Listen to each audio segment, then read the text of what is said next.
Locho sampo pagyo trashi pa tuche tempe tinle yarngo da pelge drolor zambe ze parache palden lame shabla solvade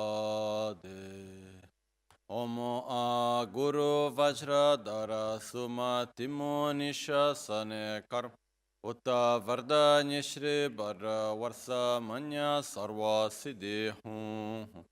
Om guru vajradar suma timoni shasane karma. Uta varda nishri barra varsa manya sarva siddhi hum. Om guru vajradar suma timoni Uta varda nishri barra Varsa manya sarva siddhi hum. Pakyuke kudan dagi lu, pakyuke sundan dagi nga, pakyuke tukdan dagi ye, ten yerme chiktu jingi lo. Makyuke kudan dagi lu, makyuke sundan dagi. Ma kyuke tukdan dagi ye ten yerme chiktu jingi lo.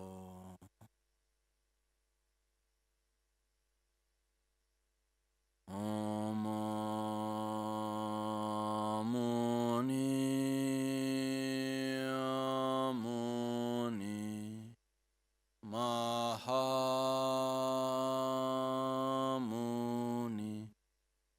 Shakya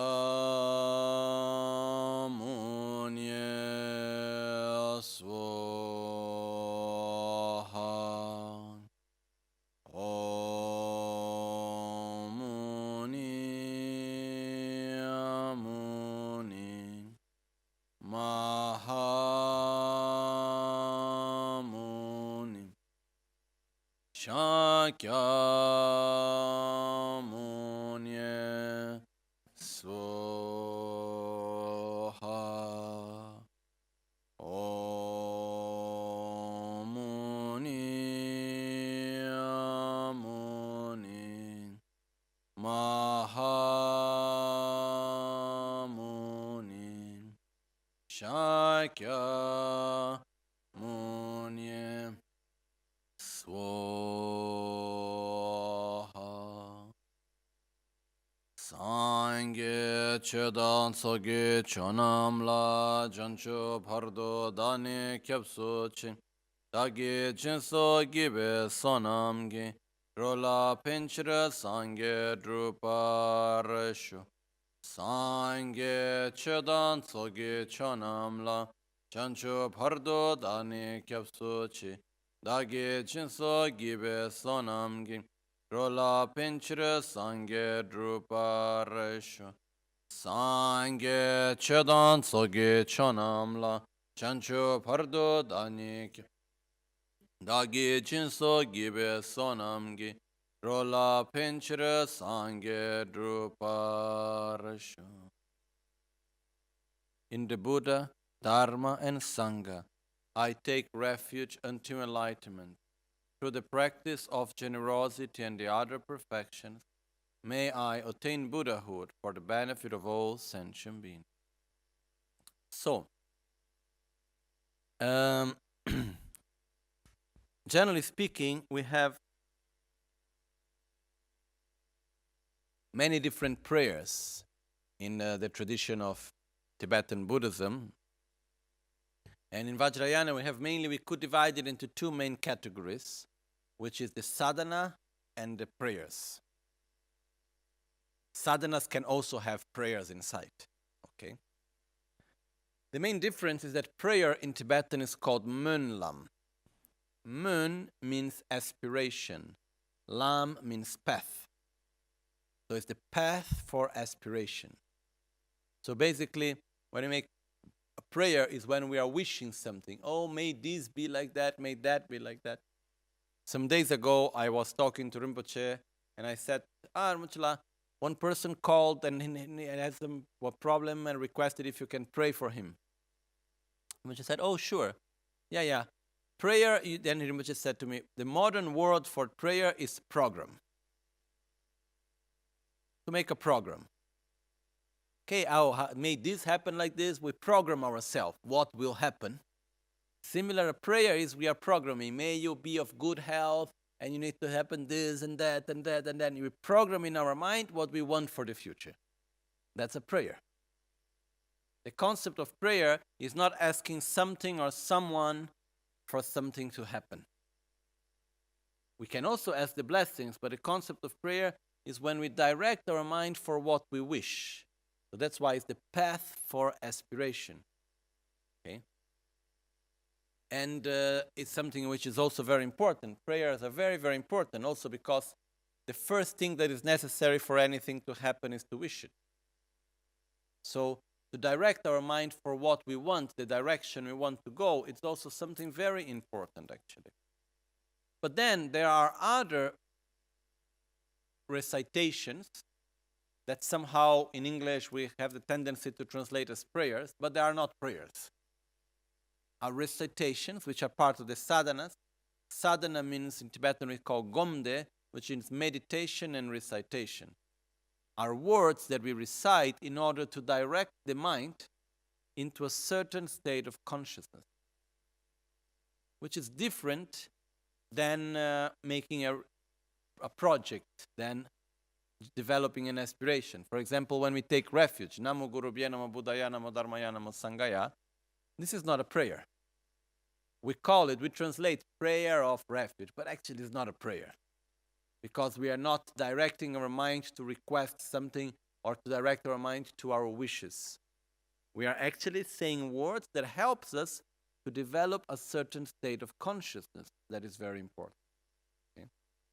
So these days we are explaining this recitation, this verse, which is also a prayer, which is Sangye Chodan Soge Chonamla Janju Bardo Dani Kapsuchi Dagi Jinso Gibe Sonam Gidrola Pencher Sangye Drubrasho. In the Buddha, Dharma, and Sangha, I take refuge into enlightenment.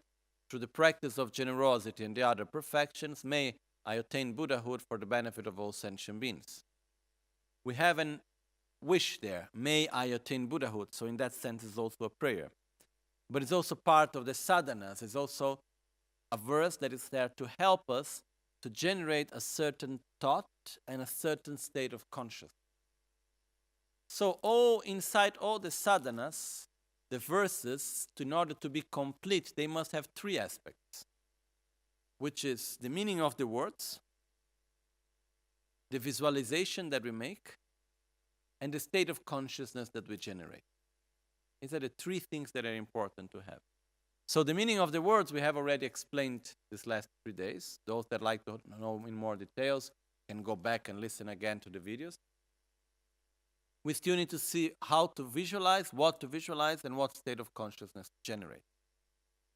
One important thing for us to understand here is that very often we have this wrong idea that is enough to understand.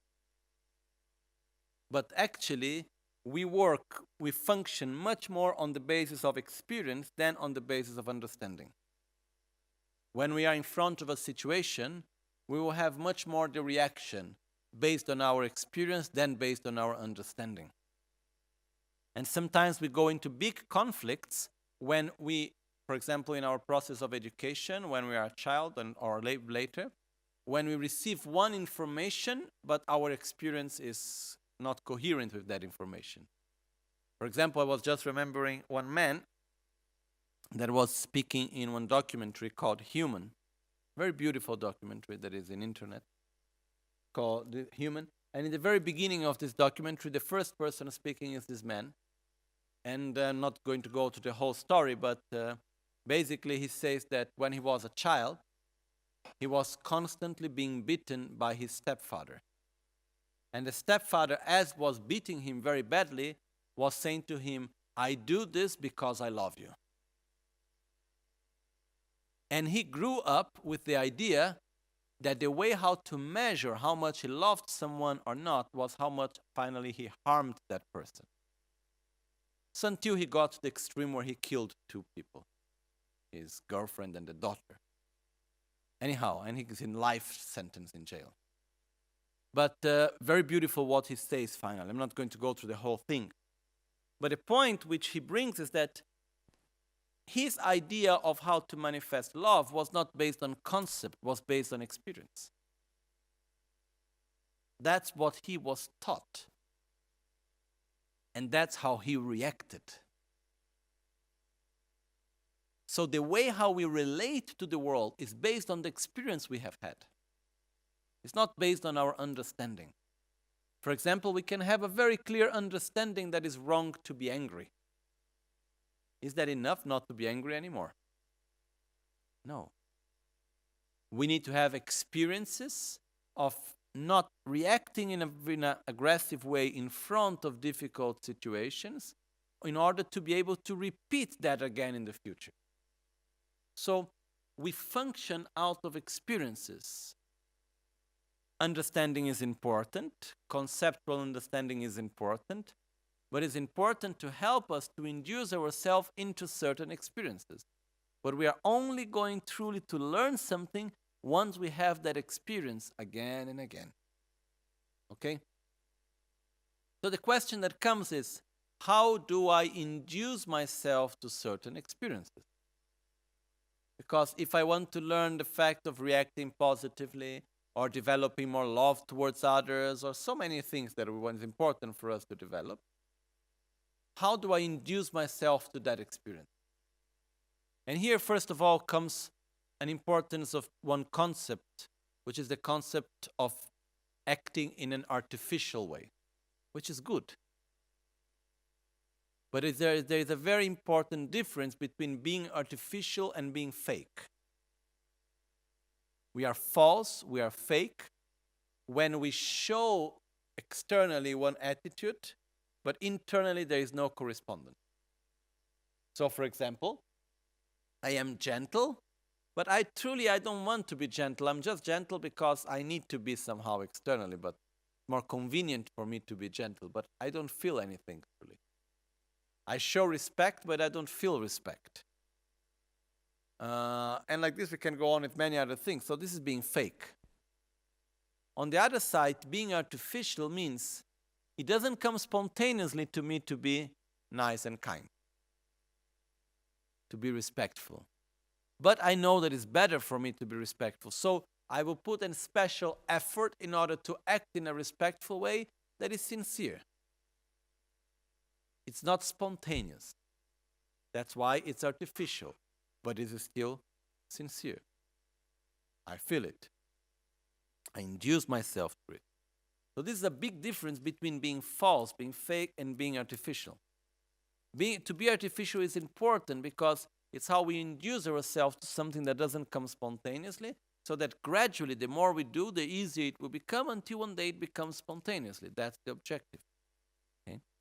So how do we induce ourselves in this way to certain states of consciousness?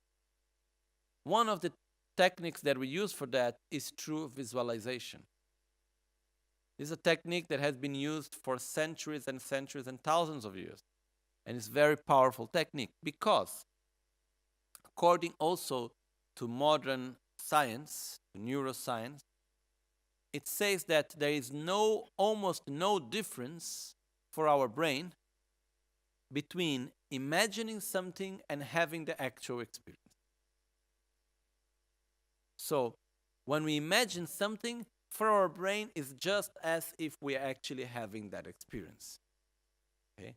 That's also why when we look at a movie or something, we can feel the emotions, we can go through all the things because we imagine it. Okay? So basically, there are different studies which were showing this in many different levels, showing how when we imagine something, how powerful it is to our own self. There is one study that for me goes almost to an extreme, but it's making it very clear. It is the study in which they took a group of people, randomly chosen people, then they divided this group into two groups randomly, and then half of the group they make every day for some time one physical exercise with one arm, And for the other part of the group, they made a person make exactly the same exercise, but only in visualization. No physical movement. And the result after the whole period of trial was that those that did the visualization and those that did a physical exercise, they developed the muscle in the same way. Which is a bit shocking for me. But what happened is that it shows that when we imagine something, the brain sends the impulses. Also, like I had a friend that had a stroke, and what they teach in the hospitals and the doctors in order to overcome from the stroke is to visualize the movements, because like this friend, she lost some movements of the body out of the stroke, and then what she needed to do was to visualize the movements. And because she was used to do self-healing and she was used to visualize, she got cured very fast. Because basically what happens is when we visualize the movements, we are sending the impulse from the brain for the movements to happen, and then slowly the body finds a new pathway for that message to go there. Okay, so that's why it takes some time, and after the movements start going back again. So this is just to show the power of visualization. So when we visualize something, we induce ourselves to that state. So this is what we do in our practices in Vajrayana Buddhism especially, in order to generate certain states of consciousness. Okay? Now let's see what is the visualization and the state of consciousness that we generate when we do the prayer of taking refuge and generating the bodhicitta.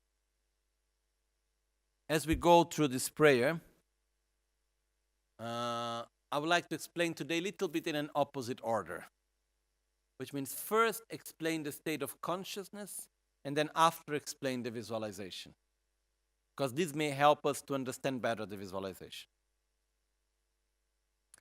So when we say this prayer in Buddha, Dharma, and Sangha, I take refuge into enlightenment through the practice of generosity and the other perfections. May I attain Buddhahood for the benefit of all sentient beings. There are actually different passages of states of mind, of consciousness that we need to generate. So let's start with the first one. The first part regards developing love towards ourselves. And actually, it's an interesting concept because I personally believe that all of us have love towards ourselves. There is no one that doesn't love himself. In the sense that to love oneself means to wish for one's own happiness.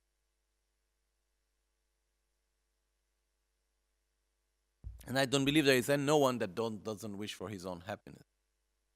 What we mean when we say there is no enough love for oneself is when we don't know the right way to make ourselves happy. And we end up harming ourselves in order than benefiting ourselves. Okay? So the concept of love, it means to wish happiness.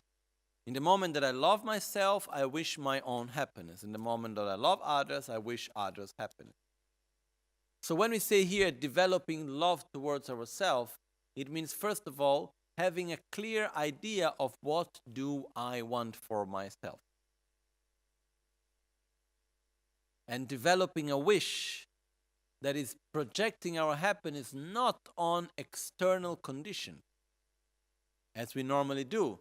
Oh, I want to be happy, and in order for me to be happy, I must have this and that, and then materially I want to get this, and then I need this person to be near with me. I want to find a partner that is like this, like this, like that. I want to be more tall, I want to be more short, I want this, I want that, blah, blah, blah, blah. Instead of that, here we develop something that is deeper, which is the wish in which we say, may I be happy independently of the conditions in which I am. May I reach a state of peace, of joy, of satisfaction, of concentration, of love, of equanimity, which is independent of the conditions in which I am. May I be completely free from suffering and from the causes of suffering, such as ignorance, selfishness, anger, unlimited attachment, unlimited desire, insatisfaction, fear, miserliness, pride, and so on. So, basically, we wish for ourselves to be completely free of our mental defilements and to develop our qualities completely. which is called also, this wish is also called in a more technical term, it's called the definitive emergence. In Tibetan Ngechung, which is often translated as renunciation, even though renunciation is not the best word because it brings an idea of sacrifice when that's not the idea. The idea is to have the certainty that we can emerge out of the state of suffering. So to believe, yes, I can do, and what I wish is this deep inner state of peace and joy. That's what I want. And in order to do that, I must eliminate the mental defilements, I must develop my qualities, and I believe that I can make it.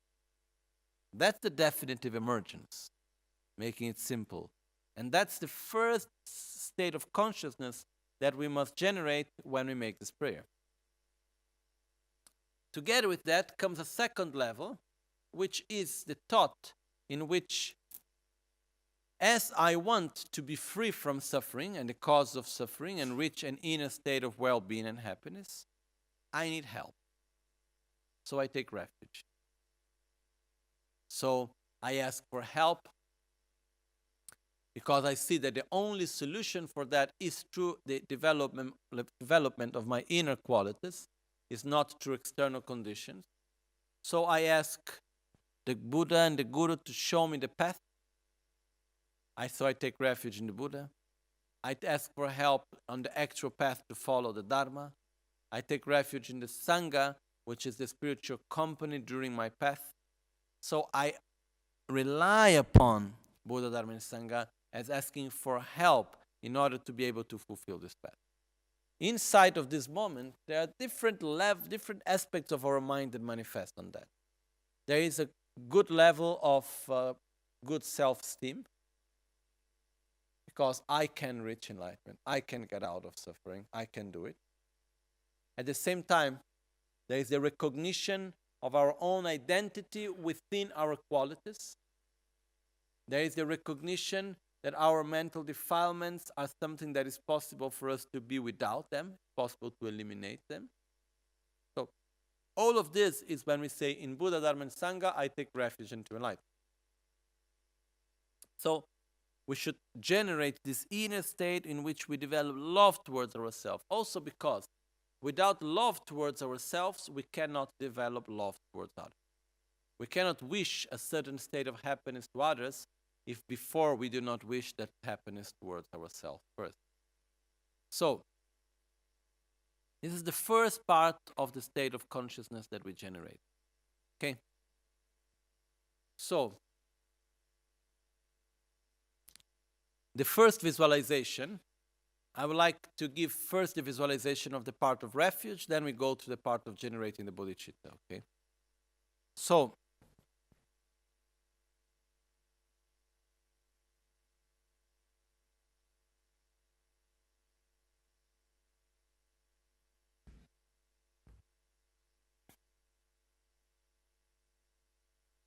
the first visualization is that of taking refuge.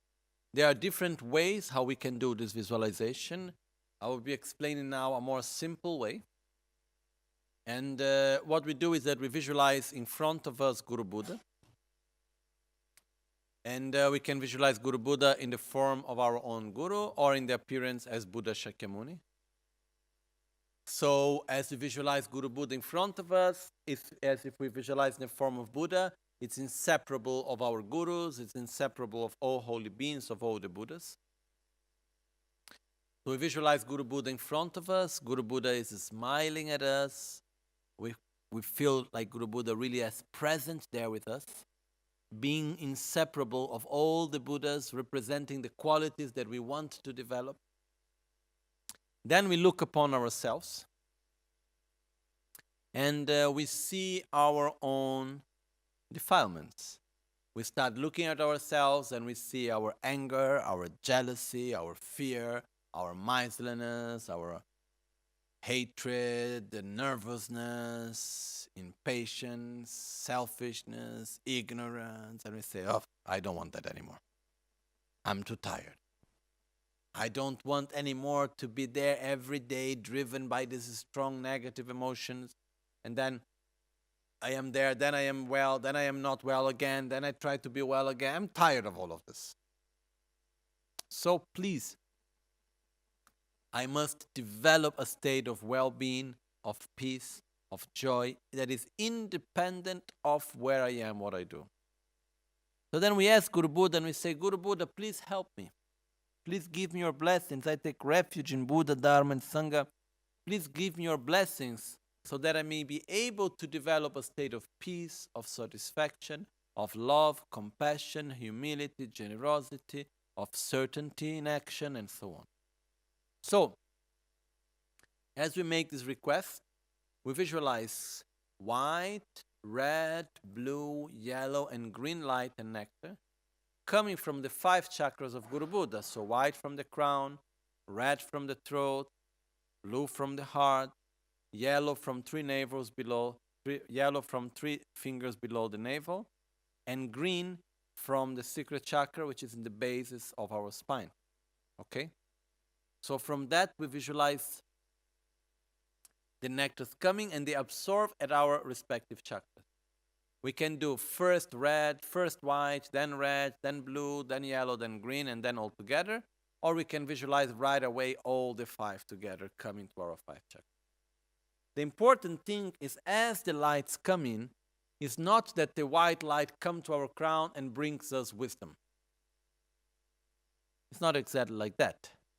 Basically, what we receive are the blessings from Guru Buddha, which is inseparable of all holy beings.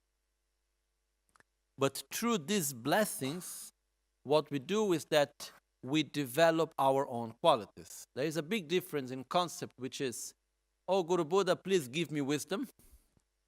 Or, Guru Buddha, please bless me so that I develop my wisdom. Is it like, oh, give me your love, or bless me so that I can develop my love? It's 2 different things. So the concept here is, through the blessings that we receive, which is through a positive interaction, like a positive influence that we receive, through that blessings we develop our own inner quality. That's the main aspect, okay? So we have the white light coming to our crown, and through that blessings, the light and nectar, they are the nature of love, of wisdom mainly, and through that blessings we develop our own wisdom. At the throat, through the blessings, we develop satisfaction and concentration, like in self-healing. Through the blessings from the heart, blue light, we develop love, compassion, and patience. Through the blessings on the navel, we develop humility and generosity. Through the blessings from the secret chakra to the secret chakra, we develop the certainty in our actions, the power of realization and rejoicing. So, another aspect which is important is as the light and nectar come in, we do not imagine it just like something that, bringing us the qualities. But instead, like imagine if we have a very dark place and we put light into it. When the light go in, the darkness fades away. The more light is inside, the less darkness there is in.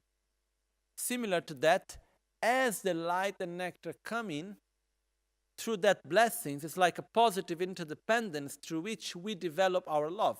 The more love I have, the less hatred I have.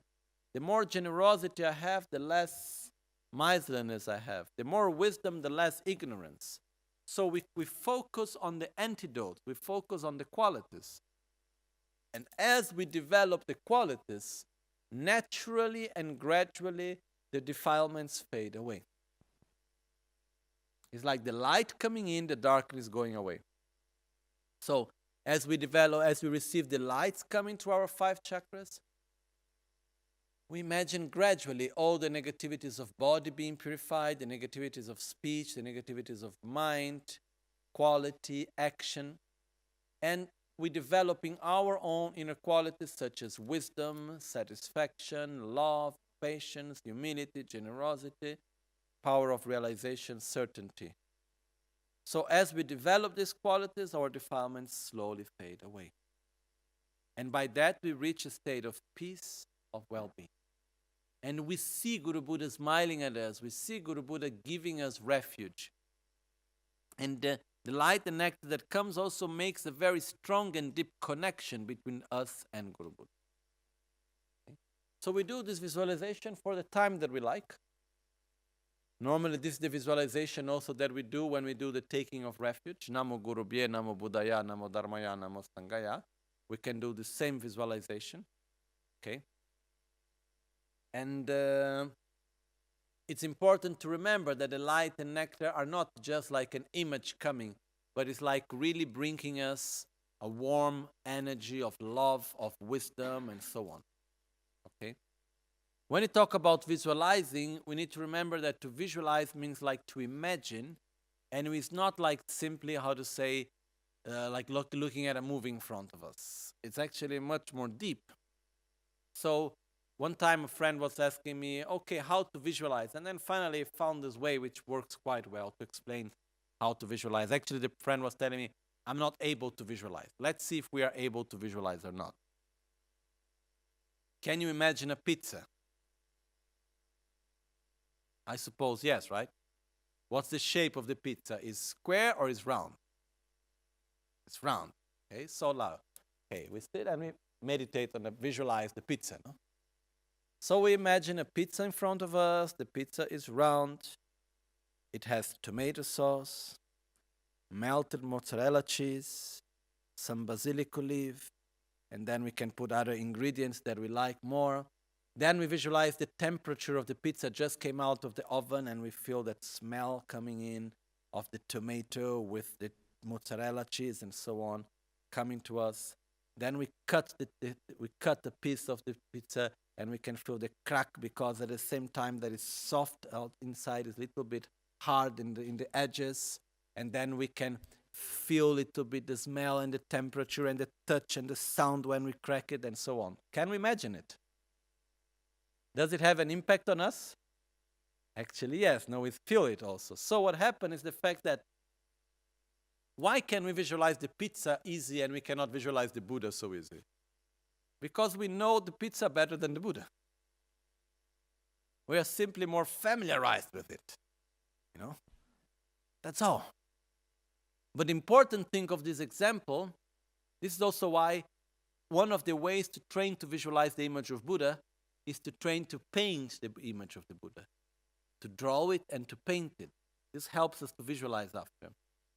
So one thing is that this example brings us the idea that when we visualize, it's not just an image, it's an experience of all our senses. Like, that's why it's also more easy and more powerful for many of us to visualize our Guru. Because the Buddha is like putting a tanka in front of us for many of us. The Guru is someone that touches us. It's when we remember, when we see it, brings us joy, emotion, touches our heart. It's something that is much more strong than simply imagining something that is just like a painting in front of us. Okay? So when we visualize, it's something that it's like we feel embraced by the energy of love and compassion. We receive these powerful blessings. We feel and we experience it. When you talk about receiving blessings also, just to understand more clearly the meaning of blessing. Blessing literally means like having a positive influence, a positive condition. So if we are near to a person that is very angry, are we influenced by that? Can we get more nervous when we are near to a person that is very nervous? So we are receiving a blessing in the negative sense, okay? Which is like a blessing of, because we develop also anger, but it's not that we take the anger from the person.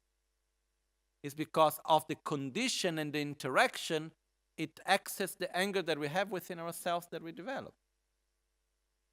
So the same thing, it's also when we receive a positive influence through words, through images, through touch, through different forms of blessing exist, then it helps us to develop our own qualities. So that's what we imagine in this moment, okay? And we also imagine that through this light that comes, it creates a very strong connection between us and Guru Buddha as Guru Buddha gives us refuge, okay? And then we keep the connection.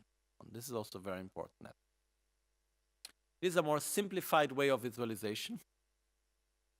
There is a very complex way in which we visualize. There are around 250 images to visualize.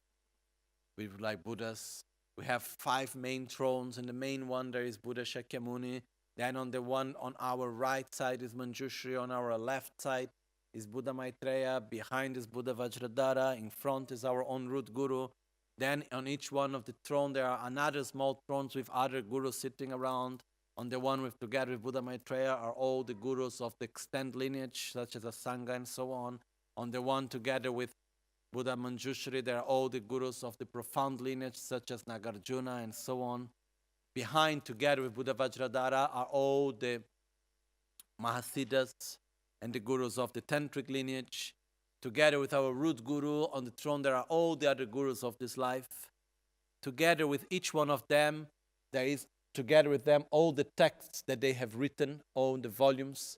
So I normally remember Lama Tsongkhapa, which is 18 volumes. So we count in the visualization 18 volumes there together with them. And like this is for each one of the gurus of the lineage.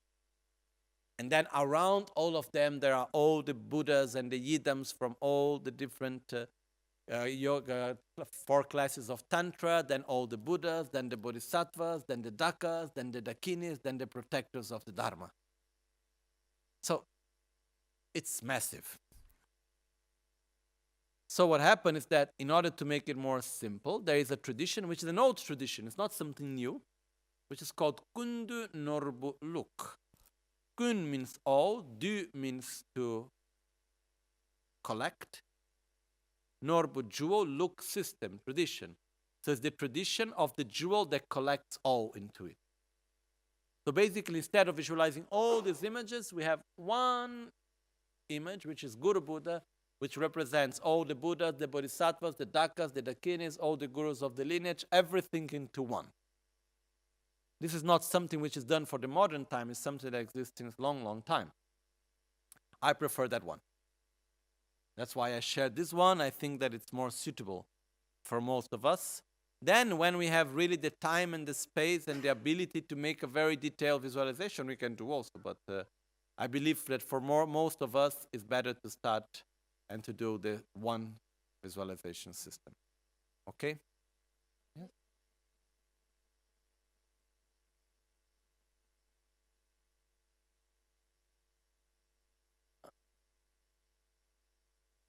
Yes, actually, in the matter of being precise, is because when we visualize, we imagine, so we need to know who we are imagining, what it is. So in the sense that if we want to make a more general thing, we can also do.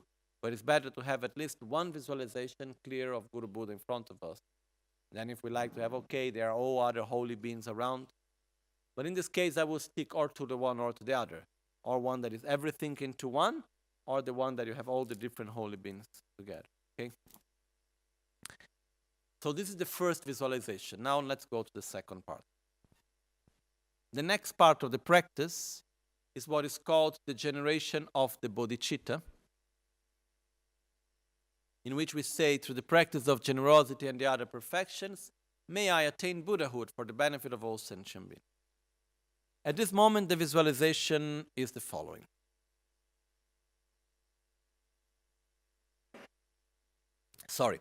Before the visualization, the state of consciousness.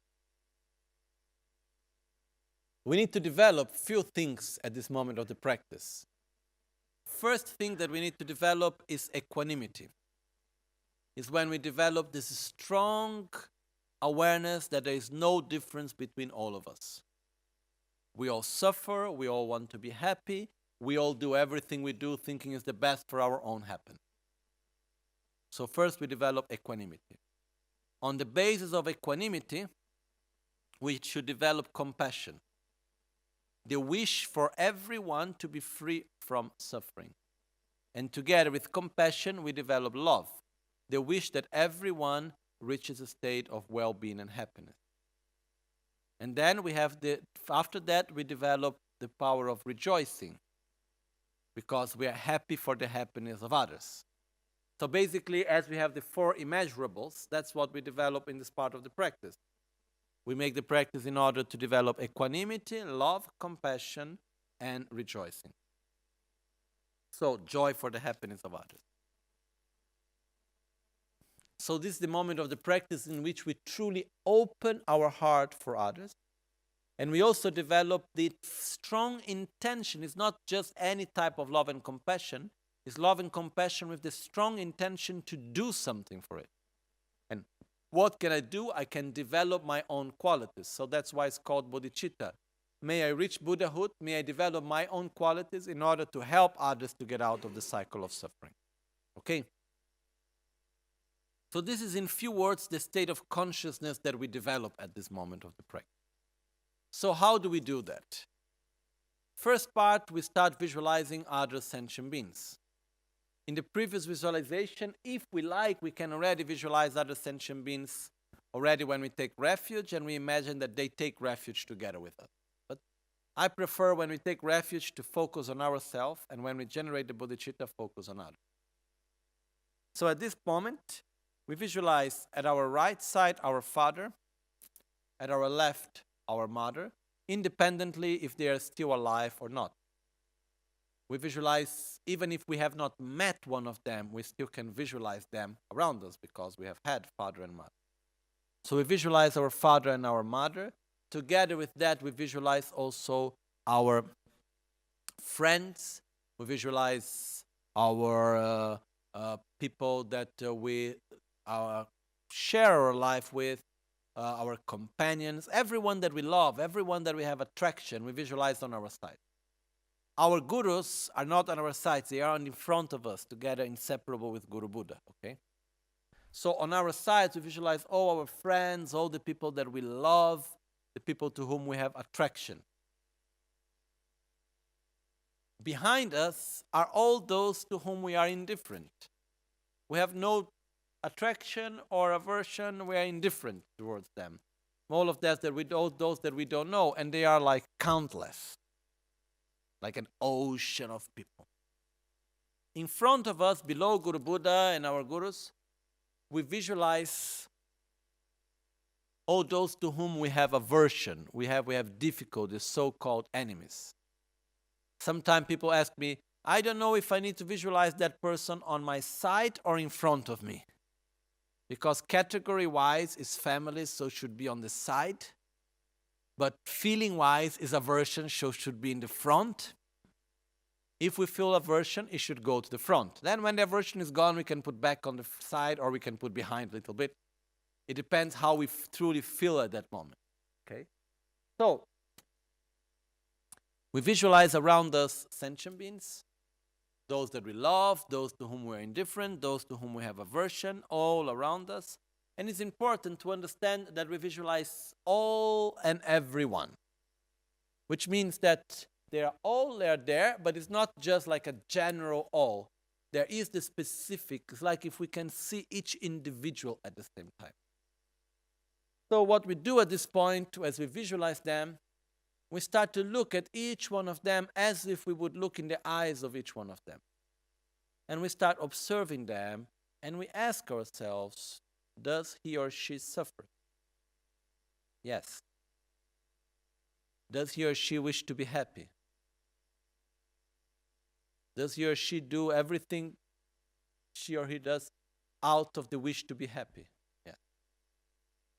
Then we start looking at each one.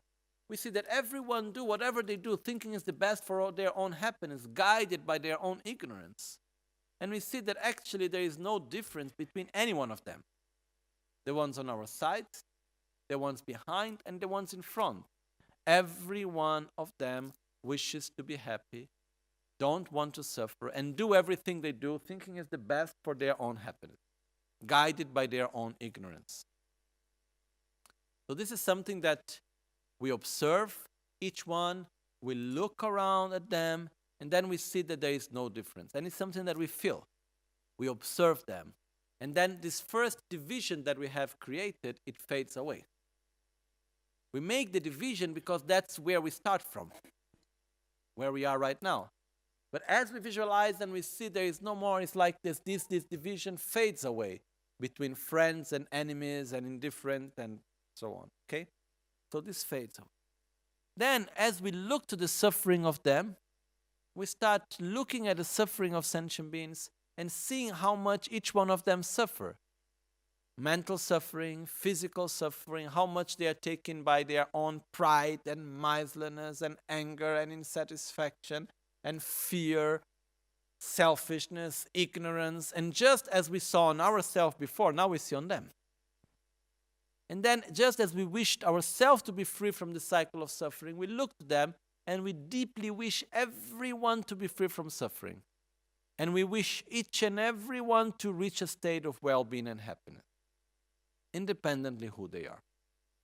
So as we develop this strong intention for everyone to be in a state of happiness and well-being, because as we look to their suffering and we say, no, they must be happy. At this moment, we look to us and we say, but how can I help them? Sentient dewa dan dewa gyurchi. Teda sentient dewa da sentient dunga dan dunga gigyu dan tower gyurchis. Teda tower dagi chaos. May every sentient being be free from suffering.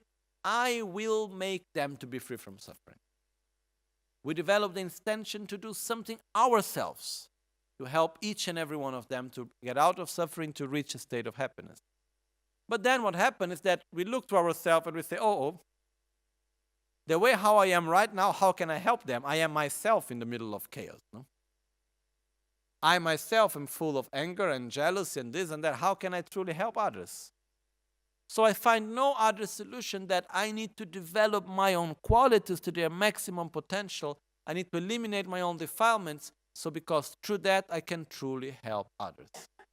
And in this moment, I take refuge in my own potential of enlightenment. I take refuge in the Buddha that I will become. I take refuge in the Dharma that I will develop in my own spiritual practice. I take refuge in the Sangha that I will become. I bring the future to the present. We call Dreburlamkir, to bring the result into the path. So we request the blessings of Guru Buddha. Then one emanation of Guru Buddha, just as two candles, one candle is lit from another candle, we imagine Guru Buddha coming towards us. He becomes small as a thumb, comes above our head, looks in the same direction as us, enters to our crown, chakra, to the central channel, and joyfully sits in our heart on an 8-petaled lotus with a sun and a moon cushion. As Guru Buddha sits in our heart, before he sits, there is a syllable hum, which is representing our very subtle body, speech, and mind. And as Guru Buddha sits in our heart, our own very subtle mind and body, speech melts with the body, speech, and mind of Guru Buddha. And the example that is given is like our body, speech, and mind is like a piece of clay, and the Guru Buddha that comes is like the potter that gives the shape to our clay. So through these powerful blessings that we receive, we reach the state of Buddhahood. We bring the result into the path. We become inseparable of Guru Buddha. We experience this infinite space full of bliss and joy and love. We are one and inseparable of Guru Buddha. So if we meditate on that state, we feel relief, we feel this infinite space full of love, no more mental defilements. Then from our heart, inseparable of the heart of Guru Buddha, light and nectar and emanations of Buddha emanates, going to each and every sentient being. When it reaches every sentient being, it manifests to each one as what they really need the most at the moment. It's not that it goes and takes away the suffering of others and give them happiness. It manifests as food for those that are hungry, water for those that are thirsty, heat for those that are cold, until it manifests as the teachings of the Dharma, as love, as company, and slowly guiding each and every one through the process of developing love towards themselves, developing bodhicitta, the 2 stages of the Tantra, until it guides them to the whole path to enlightenment, until each one of them reaches enlightenment. This is also called simulating the holy actions of a Buddha. Because the only thing a Buddha can do is interact with others, cannot take others out of suffering. So imagine that we go and then we touch each one of them through the emanations, and then we help each one of them to come out of suffering and to reach a state of well-being. So the first, the light and nectar, go and bring each one of them out of suffering. And then the same lights and nectar go, absorb into them, and they reach a state of bliss, of joy, of well-being, free from samsara. Then the light of nectar come and reabsorb back into our heart, and we rejoice of their well-being and happiness. So through this, what we are developing is equanimity, because when we manifest the lights, it goes same to all. We are developing love because we wish them to be happy. We imagine that they become free from their suffering. We develop compassion because we wish them to be free from suffering.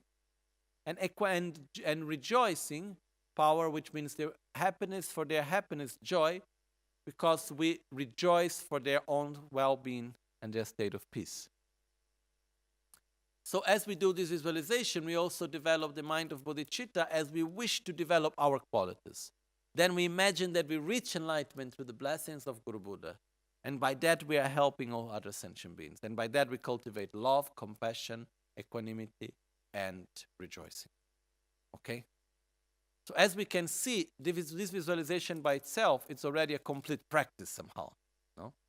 So, and this is what we do to make it, we can make all these visualizations as we do the prayer Sangha Chodan Soge Chonamla, Jancho Bardodani Kazuchi, Dagi Jinso Gibetona Girula Penjir Sangir Rubarsho. Or we can do it more extensively, first concentrating in taking refuge as we do Namo Guru Bhye, Namo Buddhaya, Namo Dharmaya, Namo Sanghaya. Then when we do Sangha Chodan Soge Chonamla, the 4 verses, we visualize sentient beings and we visualize Guru Buddha coming and becoming inseparable. And then as we do the Simchen Tamche Dewa Dan Dewe Gyudan Dembar Gyurch, the 7 limitless, which is the 4 plus the 3 that Rinpoche has added, which is the dedication for health, environment, and peace. That moment is when we visualize the emanations going, eliminating the suffering, coming back and reabsorbing into us. Okay? Or we can do all this within the prayer of taking bodhicitta, refuge, and bodhicitta. Okay?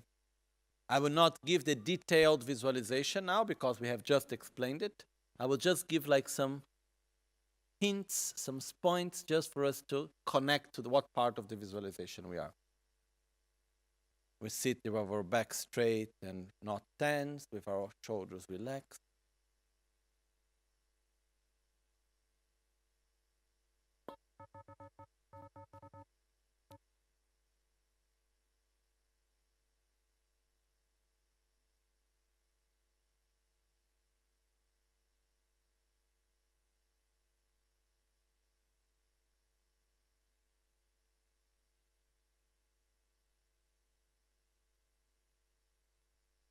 In the space in front of us appears Guru Buddha, smiling at us. We take refuge in Guru Buddha, as Guru Buddha grants us refuge from his 5 chakras. Lights emanate, white, red, blue, yellow, and green, absorbing at our 5 chakras, giving us refuge, blessing us in order to develop our quality.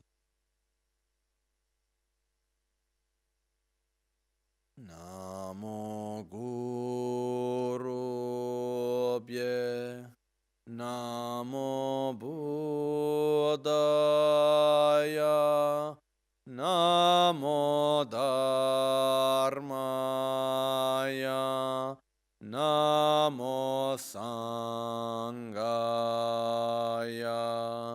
Namo Guru Bhye, Namo Buddhaya,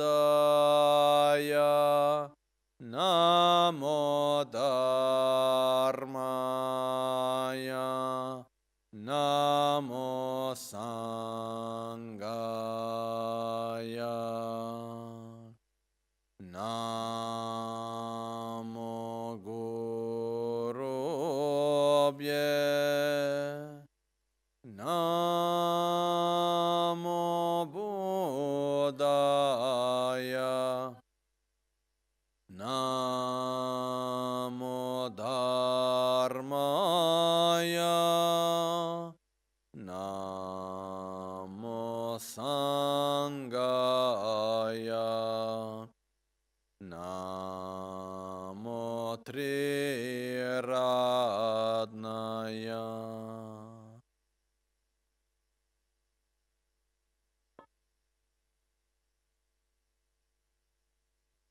In the space around of us appears all sentient beings.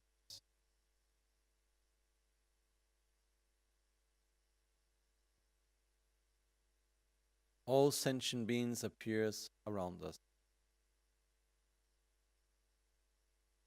We deeply wish each and every one of them without exception to be free from suffering, to reach the state of Buddhahood, state of peace. And in order to do that, we must first develop our own qualities. And so, we take refuge in the Buddha that we will become, in the pure state of mind of the Dharma that we will develop, in the pure Sangha that we will become. We take refuge in the inseparable state of Guru Buddha that we will develop. Guru Buddha grants us refuge, comes towards us, enters through our crown, and as he sits in our heart joyfully, we become inseparable and of the same nature as Guru Buddha, in order to help each and every sentient being to be free from suffering. Sangye che dan tso ki che nam la janchu pardu dani kyapsu chi dagi jinso gi pe so nam gi drola penchir sangye druparsho sangye chedan so ki cho namla chancho pardo dani kyapsu chi dagi jinso gi peso namgi drola penchir sangye druparsho.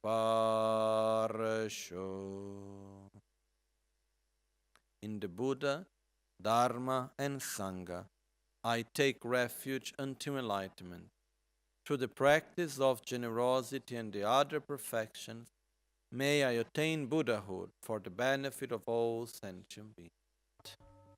Inseparable of the heart of Guru Buddha, light, nectar, and emanations of Buddha go in the 10 directions. Without exception, it touches the heart of every sentient being. It guides every sentient being by helping them to be free from suffering, by bringing them to a state of great bliss and happiness.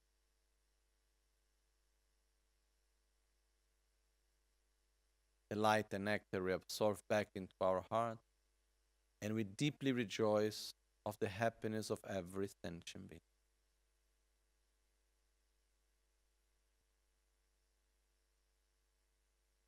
Tamchen tamchen dewa dan dewe gyudang dempar gyurchi semchen tamche dunga dan dungalgi gyudan trelwar gyurchi semchen tamche dunga mepe dewa dang mi drelwar gyurchi semchen tamche nyerin chada nidang drewe tang nyom la ne par gyurchi semchen tamche le sem gedung ale so shin tra yun le sem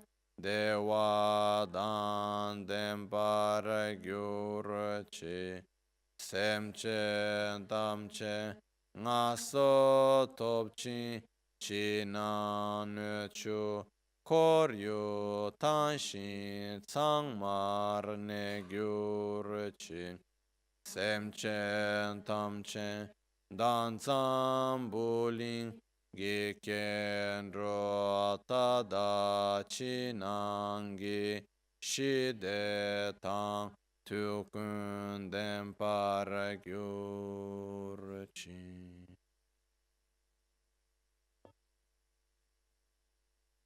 May all beings have happiness and its causes.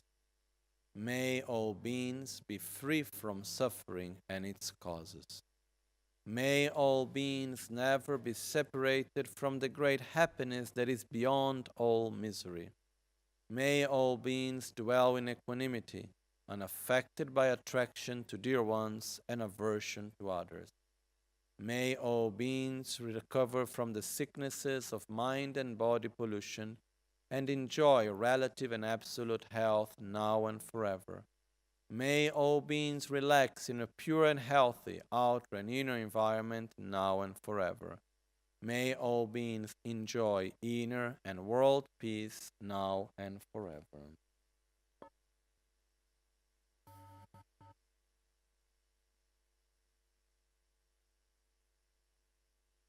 The light and nectars reabsorb back into our heart as all sentient beings reach the state of Buddhahood, of peace and joy.